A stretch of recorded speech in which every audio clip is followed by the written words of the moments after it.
Halo teman-teman, di video kali ini kita akan membahas soal OSP tahun 2022.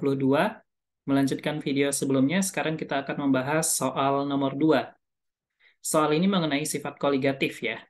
Langsung kita bahas saja. Sifat koligatif merupakan sifat fisik larutan yang hanya bergantung pada konsentrasi atau jumlah zat terlarut, tetapi tidak dipengaruhi jenis zat terlarut.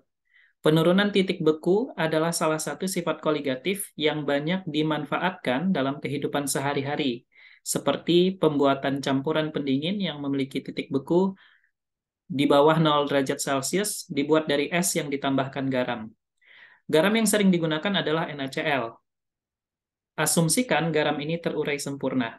Pertanyaan yang A, untuk membuat 2,457 kg campuran pendingin dengan titik beku minus 20 derajat Celcius, massa NaCl yang harus ditambahkan adalah, oke, kita bahas soal yang pertama.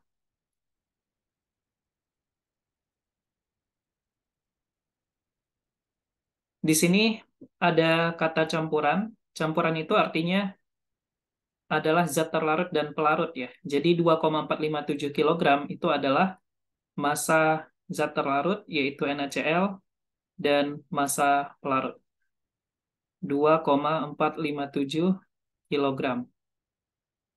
Kalau kita ubah ke gram menjadi 2.457 gram. Seperti itu. Kemudian, di sini kita tahu titik beku, minus 20 derajat Celcius. Jadi kita bisa hitung molalitas dari larutan NaCl. Delta TF, penurunan titik beku sama dengan Kf dikali M dikali I. Jadi molalitas NaCl sama dengan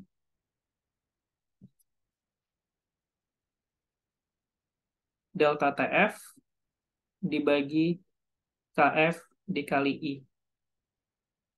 Di sini kita tahu delta TF-nya adalah 20 derajat Celcius.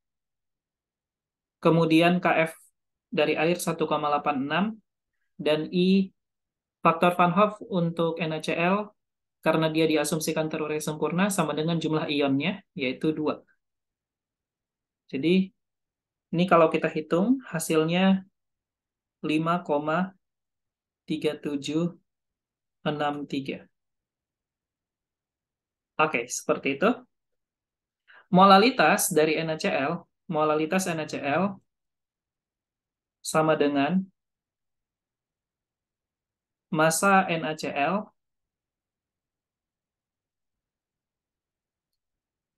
dibagi mR NaCl dikali 1000 dibagi massa H2O.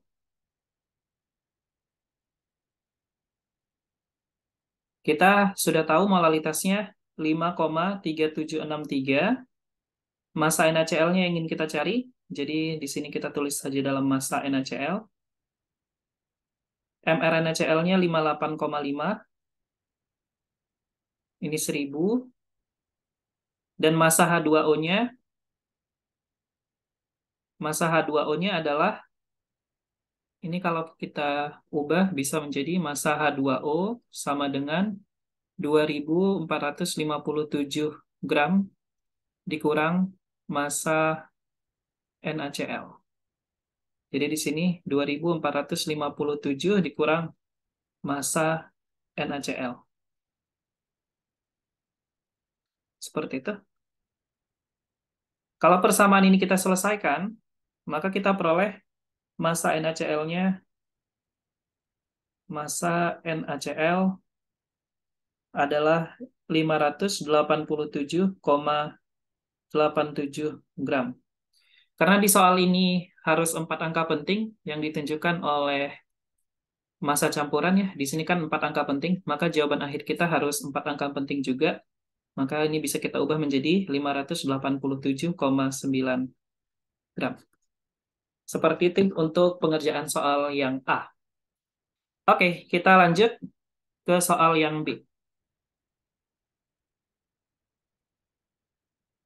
Oke, untuk soal yang B, diberitahu Jika campuran pendingin dibuat dengan menambahkan 0,12 gram urea dengan ion berikut, dalam 1 liter air, massa jenis air 0,9832 gram per mililiter, maka titik beku campuran pendingin adalah, nah di sini kita harus hati-hati ya, jangan langsung jumlahkan mol ion ditambah mol urea ya. Kita harus pastikan muatan positif dan muatan negatif di dalam larutannya harus sama dulu gitu ya. Ini karena kalau tidak sama nanti kan artinya ada mol ion yang belum diketahui. Seperti itu ya.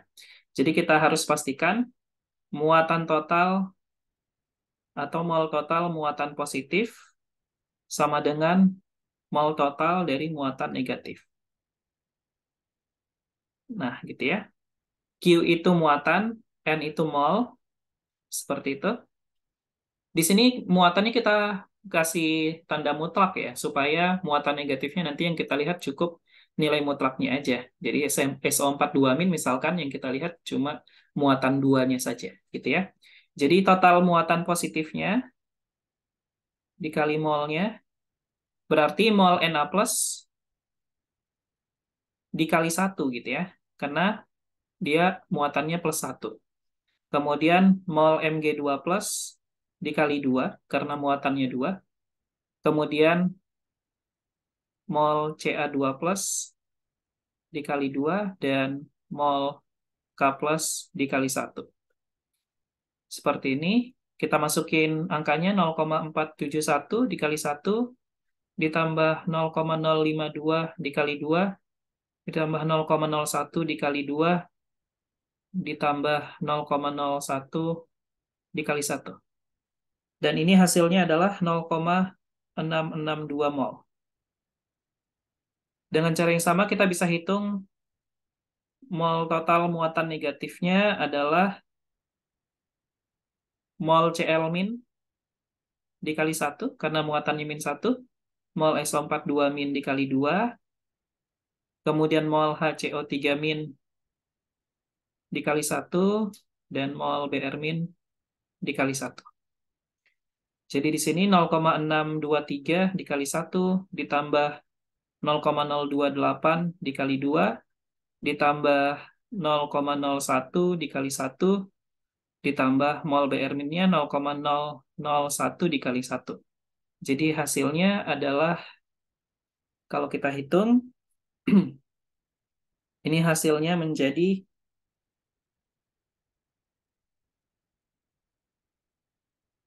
oke, sorry. Di sini perhitungannya salah ya, bukan 0,662. Di sini itu hasilnya harusnya mol total positifnya 0,605 gitu ya. Mol total muatan negatifnya 0,69. 0,690 mol. Nah, artinya di sini muatan atau mol total muatan positif dan mol total muatan negatifnya tidak sama gitu ya. Artinya mol muatan positifnya masih kurang nih. Seharusnya kan muatannya harus sama kan. Berarti karena pelarut di sini yang kita gunakan adalah air, air itu dapat terdisosiasi menjadi H plus dan OH min gitu ya.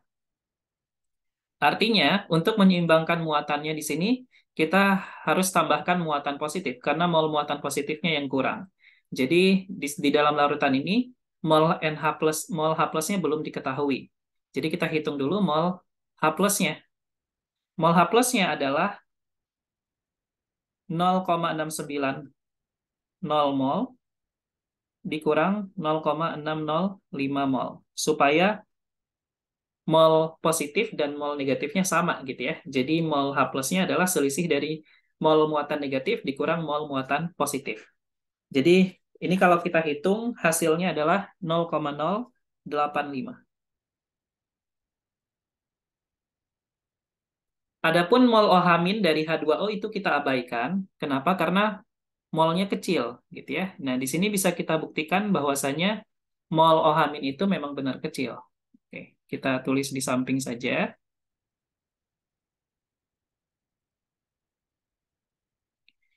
Oke, di sini kan volumenya 1 liter ya. Jadi kalau volumenya 1 liter, maka konsentrasi H plusnya sama dengan 0,085 mol per 1 liter. Jadi 0,085 molar. Seperti itu. Berarti konsentrasi OH-nya Kw per konsentrasi H plus gitu ya. Jadi di sini 10 pangkat min 14 dibagi 0,085. Nah, ini kan hasilnya sangat kecil sekali ya. Ini terlalu kecil. Jadi kalau kita hitung, ini hasilnya kurang lebih, nah ini hasilnya 1,18 dikali 10 pangkat min 13. Nah, ini terlalu kecil ya. Karena konsentrasi OH- terlalu kecil, maka mol OH-nya diabaikan saja. Seperti itu. Ini kita hapus saja ya. Ini untuk membuktikan bahwasannya mol OH- dapat diabaikan. Oke, setelah kita dapat mol H plusnya, kemudian barulah kita bisa hitung langsung saja mol muatan positifnya, ya, mol kation gitu ya. Mol kation adalah, nah di sini kita tahu kationnya ada Na+, ada Mg2+, ada Ca2+, ada K+, gitu ya. Jadi mol K+, ditambah mol Ca2+, ditambah mol Mg2+, ditambah mol Na+, kemudian ditambah mol H+, yang barusan kita hitung. Nah, ini kalau kita jumlahkan, nanti dapat hasilnya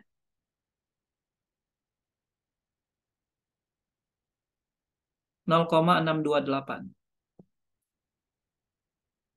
Tinggal pakai data mol yang ada di tabel dan mol H+ yang barusan kita hitung gitu ya. Kemudian mol anionnya berarti mol Cl- ditambah mol SO42- ditambah mol HCO3- ditambah mol Br-. Oke, pakai data yang ada di tabel. Nanti kita dapat hasilnya mol anionnya adalah 0,662. Oke, kemudian di dalam larutan selain ada kation dan anion ada juga urea. Jadi kita hitung mol ureanya adalah massa urea. Di soal telah diketahui massa ureanya 0,12 gram. Jadi di sini 0,12 gram dibagi mR urea 60. Jadi ini 0,002 mol. Jadi mol total sama dengan mol kation ditambah mol anion ditambah mol urea. Seperti itu. Jadi kalau kita hitung hasilnya adalah 1,292 mol. Ya, tinggal jumlahkan aja 0,628 ditambah 0,662 ditambah 0,002. Jadi hasilnya 1,292 mol. Oke, setelah itu yang ditanyakan adalah titik beku campuran pendingin. Maka kalau mau menghitung titik beku, kita harus tahu molalitas total di dalam larutan terlebih dahulu, gitu ya. Jadi kita hitung molalitas total. Molalitas total. Molalitas total adalah mol total dibagi massa pelarut, dibagi massa H2O. Seperti itu. Mol totalnya yang tadi kita hitung 1,292 mol. Kemudian massa H2O-nya harus dalam kilogram ya. Nah, di sini massa jenisnya gram per mili bisa saja kita ubah menjadi 0,9832 kilogram per liter gitu ya. Karena volume air 1 liter, maka massa airnya 0,9832 kilogram. Seperti itu. Jadi ini kalau kita hitung, hasilnya adalah 1,3141 molal. Oke. Jadi ini hasilnya 1,3141 molal. Kemudian yang ditanyakan adalah titik beku, jadi kita hitung penurunan titik bekunya terlebih dahulu. Kf dikali molalitas total Jadi hasilnya 1,86 dikali 1,3141. Hasilnya adalah 2,4442 derajat Celcius. Berarti TF-nya, kita ambil 4 angka di belakang koma ya, karena mengikuti jumlah angka penting, sorry, kita ambil 4 angka penting mengikuti jumlah angka penting dari massa jenisnya di sini. Nah, angka pentingnya 4, jadi kita gunakan angka pentingnya 4 juga. Jadi kita peroleh titik bekunya adalah, kita hitung, TF sama dengan minus 2,444 derajat Celcius. Seperti itu. Oke, kurang lebih seperti ini pengerjaan soal yang B. Jadi pertama, pastikan dulu mol muatan positif sama dengan mol muatan negatif ya. Karena di dalam larutan itu dia harus netral gitu ya. Nah, setelah itu ternyata mol positifnya lebih sedikit, berarti di situ ada mol H+ plus yang belum diketahui. Tinggal kita hitung dengan cara mengurangi mol negatif dikurang mol muatan positif. Seperti itu ya. Oke, selanjutnya soal bagian C. Soal bagian yang C, ini berkaitan dengan diagram fasa. Diketahui grafik di sini garis yang warna biru adalah untuk pelarut dan garis yang berwarna merah itu untuk larutan. Oke,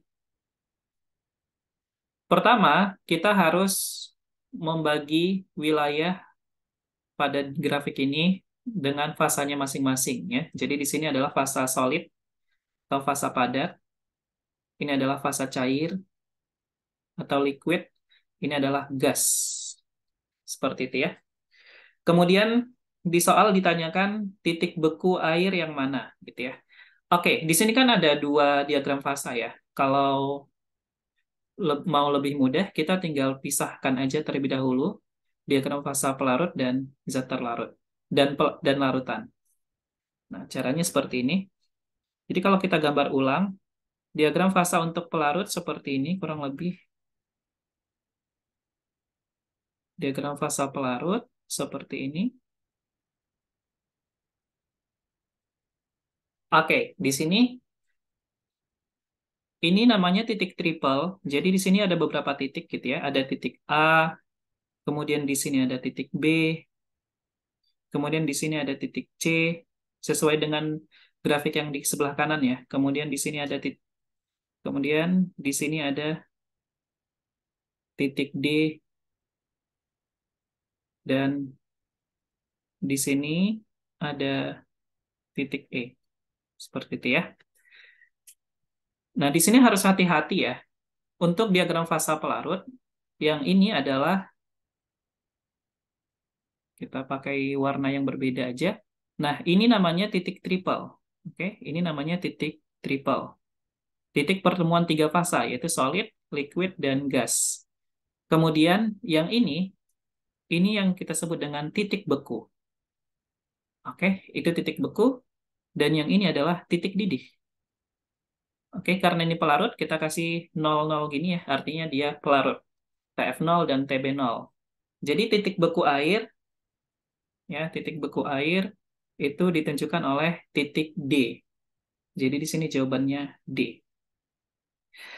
Oke, dengan cara yang sama kita gambarkan diagram fasa untuk zat terlarut. Kalau kita gambarkan menjadi seperti ini. Kemudian ada garis berwarna merah. Oke. Di sini ada beberapa titik. Ada titik A di sini. Kemudian ada titik B. Ada titik C. Ada titik D. Dan yang terakhir adalah titik F. Ini kita perpanjang ya. Oke. Nah, berarti di sini yang merupakan titik triple adalah titik yang ini. Ini adalah titik triple. Oke. Kemudian yang ini adalah, sorry, di sini kita nggak usah pakai tanda nol ya, karena di soal dia mengatakan titik beku air itu TF saja. Ini TF, gitu ya, dan TB. Jadi di sini ini adalah TB aksen, gitu ya. TB aksen, yaitu titik didih larutan. Yang ini, nah titik D tadi hati-hati ya, walaupun ini batasnya solid dan liquid, ini gas. Nah, tetapi titik D itu adalah TF. Sedangkan TF aksen itu adalah titik C. Nah, yang ini. Nah, ini adalah TF aksen. Jadi titik beku larutan adalah yang ditunjukkan oleh titik C. Seperti itu. Kemudian, titik-titik menunjukkan perubahan titik beku. Maka perubahan titik beku adalah delta TF itu kan rumusnya delta TF sama dengan titik beku pelarut dikurang titik beku, sorry, di sini titik beku larutan dikurang titik beku pelarut. Seperti itu ya. Titik beku larutan adalah C, titik beku pelarut adalah D. Jadi ini jawabannya C min D. Seperti itu.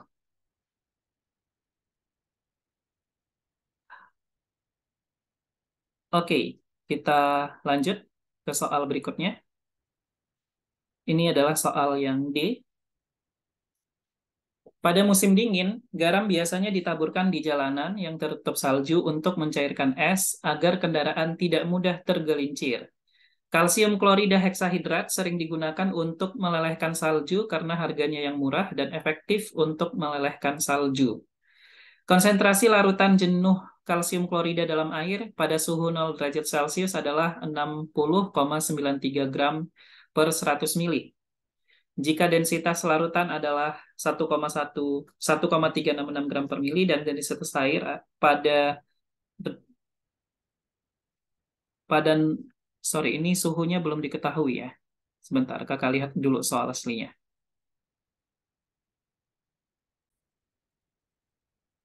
Oke, ini harusnya pada 0 derajat Celcius ya. Pada 0 derajat Celcius adalah 1 gram per mili. Titik beku larutan jenuh kalsium klorida adalah... Oke, kita harus paham dulu apa makna larutan jenuh itu ya.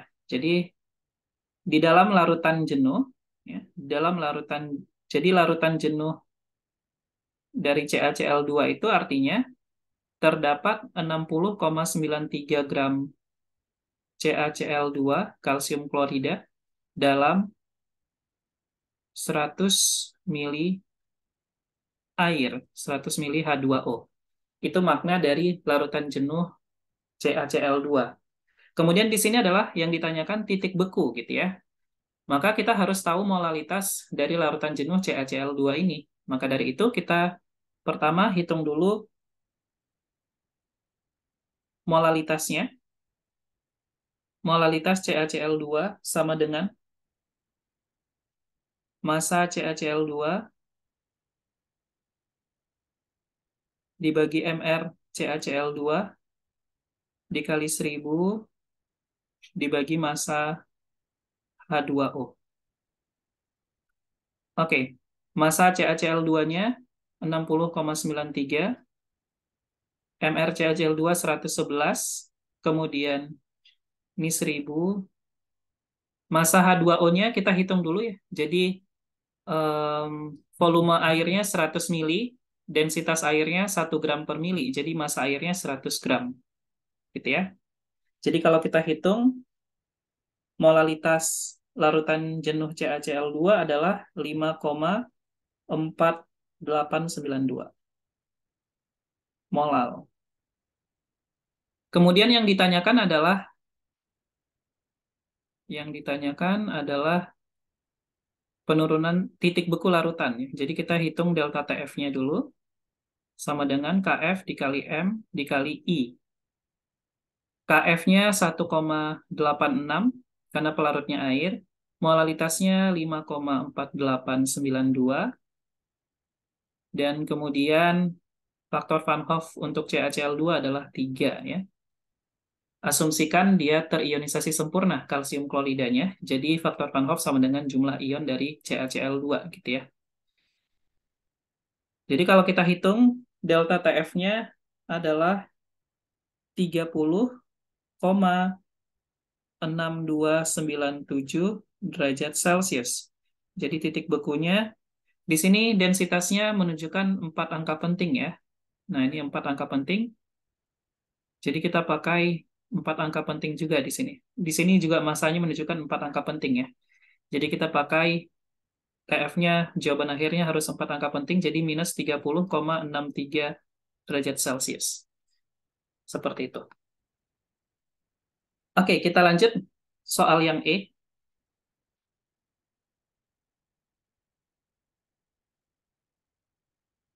Massa kalsium klorida heksahidrat CaCl2 6H2O yang ditambahkan ke dalam 100 mili air untuk membuat larutan jenuh adalah titik-titik berapa gram. Nah, di sini kita harus tahu dulu kan tadi makna larutan jenuh CaCl2, artinya kita zoom aja ya. Nah, di sini jadi larutan jenuh CaCl2 maknanya terdapat 60,93 gram CaCl2 dalam 100 mili air. Artinya, di dalam larutan jenuh CaCl2, perbandingan massa CaCl2 per massa H2O itu harus 60,93 gram per massa dari 100 mili air, yaitu 100 gram. Gitu ya. Atau harus perbandingan massa CaCl2 dan massa H2O dalam larutan jenuh CaCl2 harus 0,6093 seperti itu. Nah, jadi kita harus hitung berapa massa CaCl2 di dalam larutan dan berapa massa total air di dalam larutan. Oke. Jadi pertama kita hitung massa CaCl2 di dalam larutan, caranya menggunakan massa kalsium klorida heksahidrat. Kita misalkan saja, ya, kita misalkan saja, misal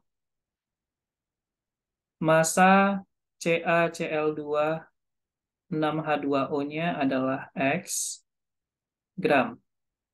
Berarti kita bisa hitung massa CaCl2 adalah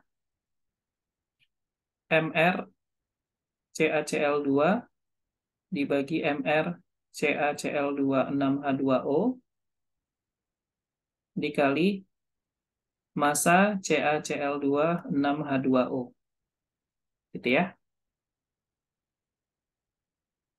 Oke, jadi kalau kita hitung MR CaCl2 itu 111, MR CaCl2 6H2O adalah 219. Masanya adalah X, gitu ya. Selanjutnya, kita hitung massa H2O yang ada di dalam larutan.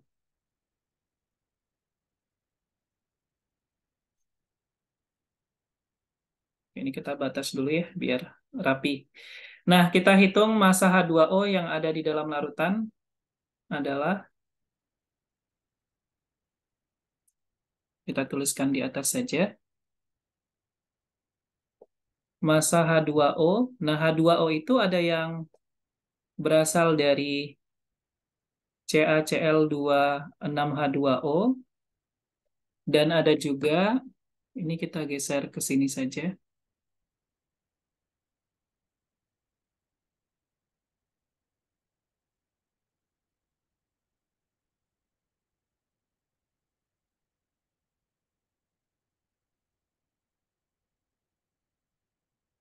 bentar ya, kakak tulis ulang aja biar rapi.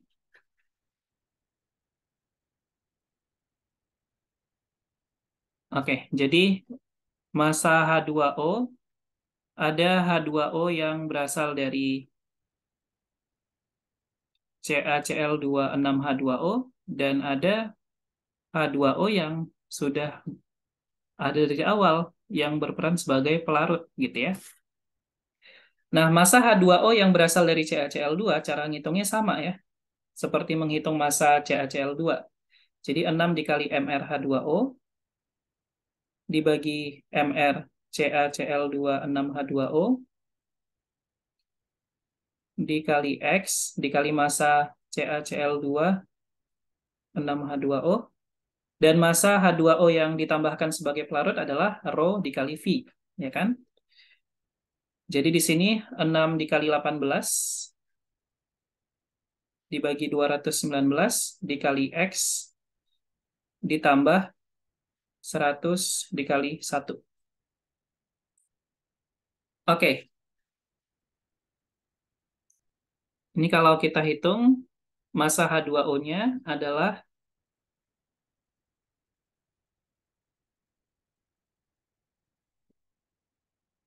108 X dibagi 219 ditambah 100.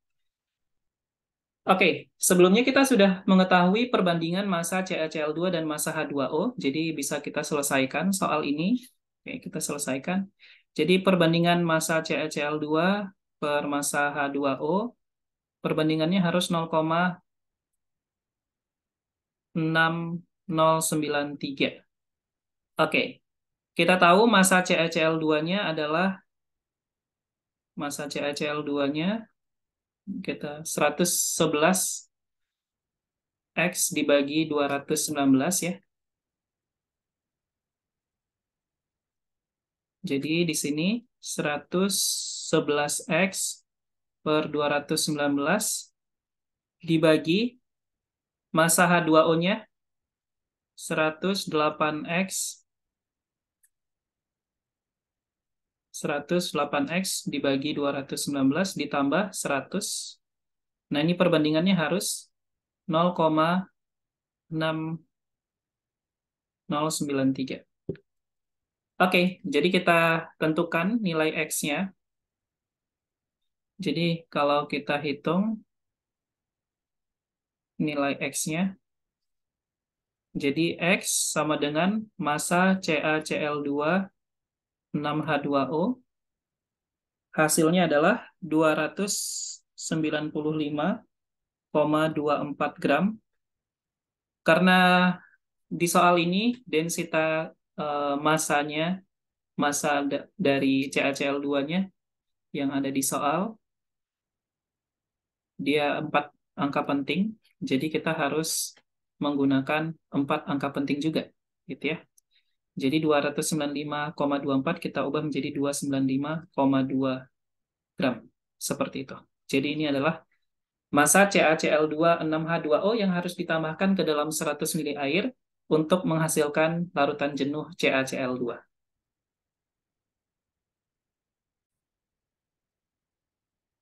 Oke, baik, kita lanjut. Untuk soal yang F, sepertinya soal yang F ini kurang data ya. Karena yang diketahui hanya massa endapannya saja, yaitu massa Na2SO4XH2O. Sedangkan massa Na2SO4 atau massa airnya tidak diketahui gitu ya. Jadi sepertinya kurang data. Tapi kalau mau mengerjakan soalnya dengan asumsi juga bisa dikerjakan sebenarnya. Tapi ini belum tentu benar ya. Jadi kalau kita lakukan asumsi, jadi asumsi saja mol padatan yang dihasilkan adalah 1 mol gitu ya. Nah, kalau kita lakukan asumsi seperti ini, maka kita dapatkan MR dari Na2SO4-nya, Na2-hexa2O adalah 322,2 gram per 1 mol, yaitu 322,2 gram per mol. Maka kita bisa hitung X itu sama dengan MR Na2SO4 dikurang MR Na2SO4 XH2O dikurang MR Na2SO4 dibagi MR H2O. Gitu ya. Jadi mRNA2SO4XH2O-nya tadi 322,2 dikurang mRNA2SO4.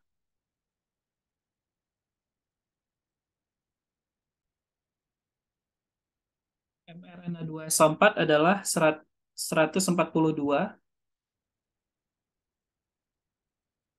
dan MRH2O adalah 18, jadi X-nya ini kurang lebih dapatnya 10 gitu ya. Ini kalau kita lakukan asumsi mol Na2SO4XH2-nya 1 mol. Tapi sepertinya soal ini kurang data gitu ya. Jadi kalau mengasumsi 1 mol, mol Na2SO4XH2O-nya, jadi kita peroleh nilai X-nya adalah 10. Seperti itu ya. Dan kalau dicari di literatur, memang biasanya garam hidrat dari natrium sulfat itu jumlah hidratnya itu 10 gitu ya. Oke, kita lanjut soal yang terakhir, yaitu soal yang G. Tabung A berisi larutan garam NaCl 0,8% dan tabung B berisi larutan kalsium klorida 1% dengan volume yang sama. Kedua tabung diberi lapisan semipermeabel dan diletakkan pada wadah terpisah berisi air. Jika densitas masing-masing larutan adalah 1,01 gram per mili pada suhu 25 derajat Celcius, tekanan osmosis larutan pada tabung A berapa? Dan ketinggian larutan pada tabung B titik-titik dibandingkan ketinggian larutan pada tabung A adalah, oke. Di sini kita hitung tekanan osmosis di masing-masing tabung terlebih dahulu ya, untuk mengetahui perbandingan tinggi larutannya nanti. Oke. Jadi di sini,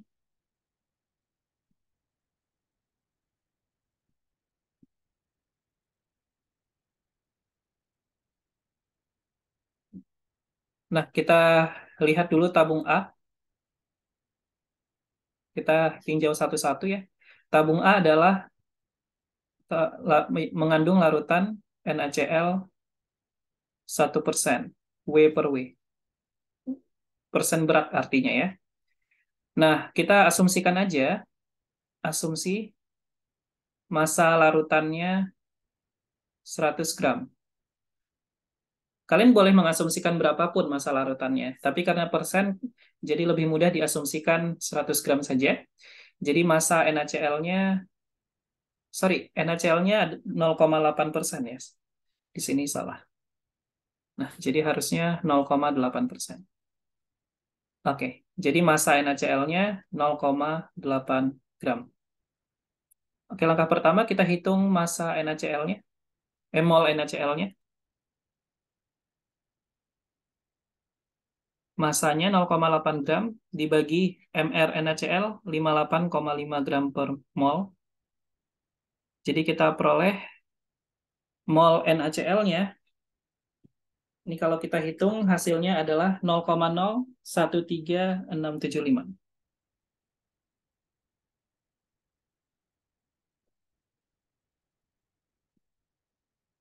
Oke, ini kita bagi dua ya.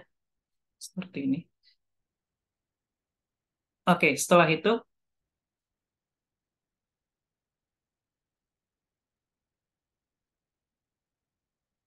kita hitung volume larutan. Volume larutan sama dengan massa larutan dibagi dengan massa jenis larutan. Massa larutannya tadi kita asumsikan 100 gram. Massa jenis larutan ada di soal ya. Kalau kita lihat 1,01. 1,01 gram per mili.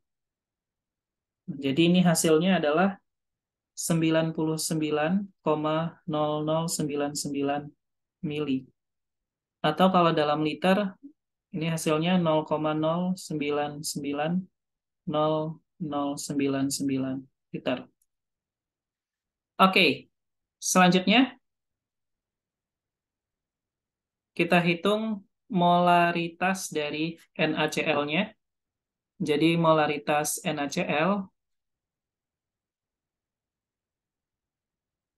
molaritas NaCl adalah mol NaCl 0,013675 mol dibagi volume larutannya 0,099099 0,0099 liter.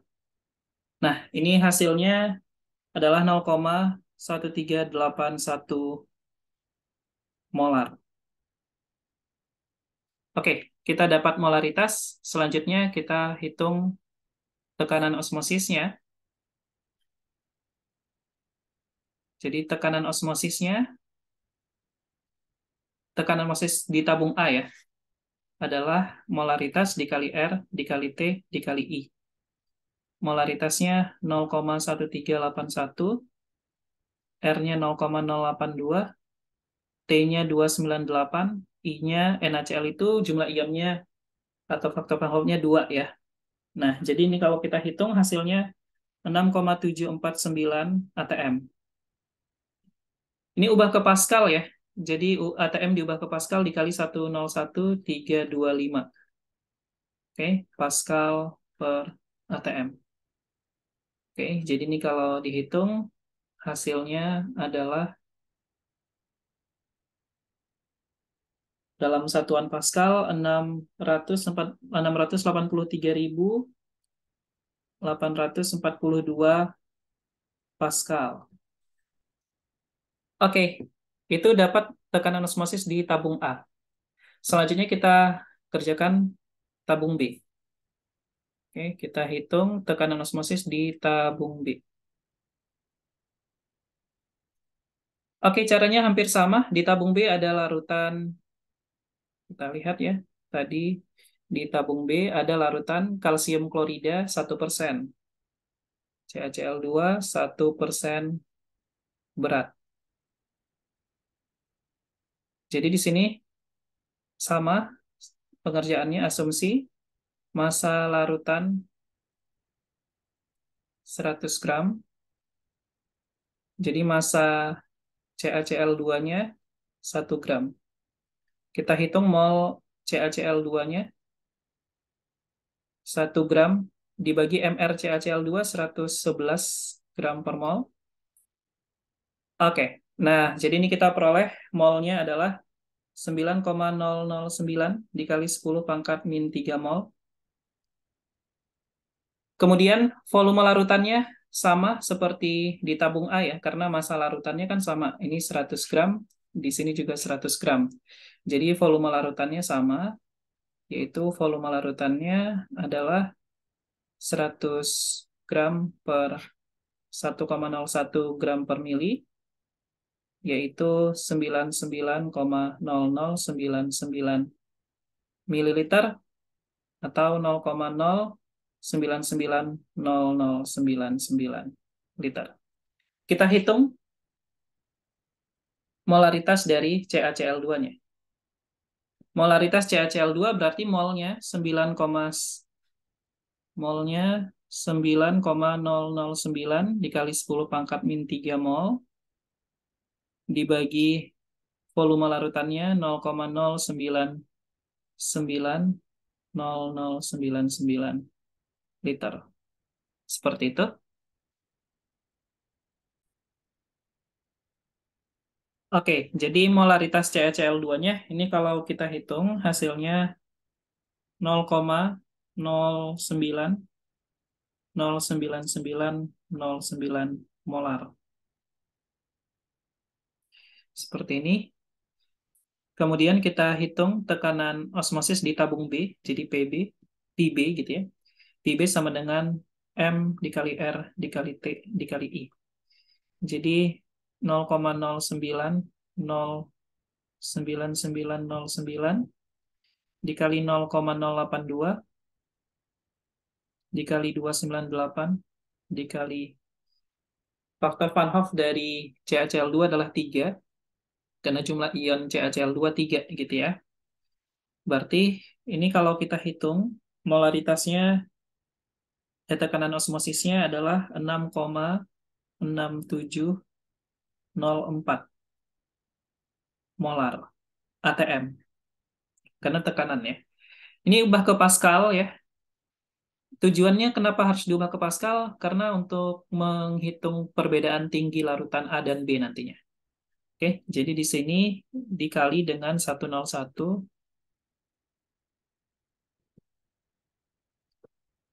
Pascal per ATM. Oke, jadi hasilnya adalah 675.878 Pascal. Oke, jadi kita udah dapat PA dalam Pascal dan PB dalam Pascal. Nah, kalau kita gambarkan ilustrasinya, jadi awalnya ada tabung A dan B yang dipisahkan oleh membran semi-permeable, kurang lebih gambarannya seperti ini. Jadi ada dua larutan. Ini adalah larutan A, dan yang satunya lagi adalah larutan B. Awalnya tinggi larutannya sama ya. Awalnya tinggi larutannya sama, kemudian dipisahkan oleh membran semi-permeable di sini. Oke, jadi yang warna ungu ini adalah membran semi-permeable-nya. Kemudian, karena tekanan osmosis A dan B berbeda, maka akan terjadi peristiwa osmosis. Jadi, peristiwa osmosis itu adalah perpindahan pelarut dari larutan dengan tekanan osmosis yang rendah ke larutan dengan tekanan osmosis yang lebih tinggi. Jadi, kalau kita simpulkan, nanti H2O, di sini kan pelarutnya air ya, jadi H2O atau pelarut, nah, berpindah berpindah dari larutan yang ada di tabung B, larutan B, ke larutan A. Kenapa? Karena PB lebih kecil dibandingkan PA. Jadi H2O itu berpindah dari larutan B ke larutan A karena tekanan osmosis di larutan B, di tabung B, lebih kecil dibandingkan tekanan osmosis di tabung A. Seperti itu ya. Akibatnya, setelah H2O berpindah, H2O berpindah dari B ke A, akibatnya larutan A nanti akan makin tinggi, larutan B makin rendah. Jadi kalau kita gambarkan, setelah terjadi peristiwa perpindahan molekul pelarut, maka tinggi larutannya menjadi berbeda. Jadi kalau kita gambarkan, nanti menjadi seperti ini.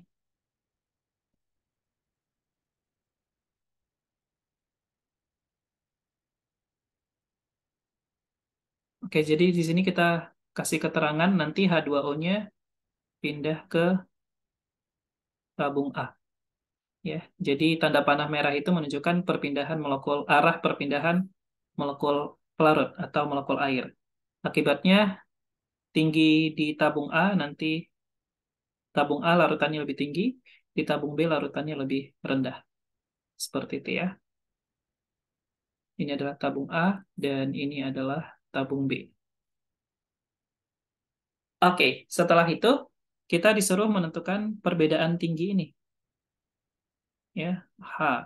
Ketinggiannya berapa? Perbedaan tingginya. Ini bisa kita tentukan menggunakan rumus tekanan hidrostatis ya. Jadi kita tinggal hitung saja delta P sama dengan rho GH. Delta P-nya itu adalah PA dikurang PB. Rho-nya yang tadi, di sini kan tadi rho-nya di soal tadi kan 1,01 gram per mili. Atau ini kalau kita ubah, ini sama 1, hasilnya 1,01 gram per sentimeter pangkat 3, gitu kan. Nah, kita mau ubah 1,01 gram per sentimeter pangkat 3 menjadi kilogram per meter pangkat 3. Jadi ini tinggal dikali dengan 10 pangkat min 3 kilogram per gram. Yang satunya lagi 10 pangkat min 6 meter pangkat 3 sentimeter pangkat 3. Gitu ya. Nah, jadi nanti ini kan gramnya dicoret, sentimeter pangkat 3-nya dicoret. Jadi hasilnya, rho-nya sama dengan 1010 kilogram per meter kubik. Itu harus dalam kilogram ya, karena Pascal itu kan dia dalam satuan mengandung kilogram juga, makanya rho-nya harus dalam kilogram nanti. Oke, jadi Pi A kurang Pi B sama dengan rho GH. Jadi langsung saja H sama dengan Pi A kurang Pi B dibagi rho dikali G. Kita masukin semua datanya. Pi A-nya 683,842 dikurang Pi B-nya 675,878 dibagi rho-nya 1010, G-nya kecepatan gravitasi 10 ya.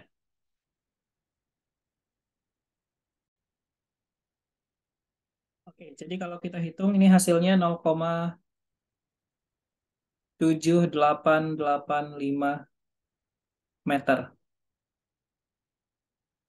Oke, seperti itu ya. Kita ambil empat angka di belakang empat angka penting ya. Oke, karena tadi densitasnya kan 1,1010 gitu ya, 1,010. Jadi ini kan empat angka penting, jadi jawaban akhirnya harus empat angka penting juga. Seperti itu.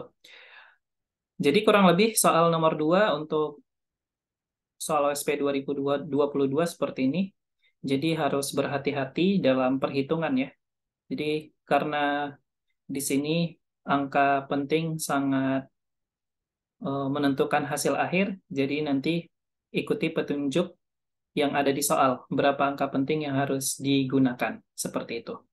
Oke, sampai di sini dulu video kali ini. Terima kasih, sampai bertemu di video selanjutnya.